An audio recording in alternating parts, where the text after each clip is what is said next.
Good morning. இன்றைக்கி நம்ம morning vlog தான் பார்க்க போகிறோம். ஸோ மார்னிங்கே லஞ்ச் ப்ரிப்ரேஷன் வேலையெல்லாம் செய்ய ஆரம்பிச்சிட்டேன். ஸ்கூலுக்கெல்லாம் கொடுத்து விடணும் இல்லையா, அதனால் சிம்பிளாக சாம்பார் பீட்ரூட் பொரியல் தான் பண்ணேன்.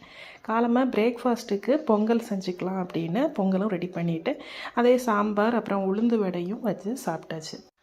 பசங்க ஸ்கூலுக்கு போனதுக்கப்புறமா தான் என்னுடைய க்ளீனிங் வேலையை நான் ஸ்டார்ட் பண்ணுவேன். ஏன்னா காலமாக நான் 6 மணிக்கு தான் எந்திக்கிறது. ஸோ 8 மணிக்கு வேன் வந்துடும். அதுக்குள்ளே சமையலெல்லாம் செஞ்சு கொடுத்து விட்டுணும். லஞ்சு பிரேக்ஃபாஸ்ட் எல்லாம் செய்யணும் இல்லையா, அதனால் அதிலே எனக்கு நேரம் போயிடும். அதுக்கப்புறமா இந்த வேலையெல்லாம் செய்ய ஆரம்பித்தேன்.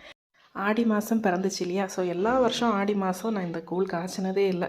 செய்யணும்னு நினைப்பேன், ஆனால் அது எந்த காரணத்தினாலையும் அது அப்படியே போயிடும்.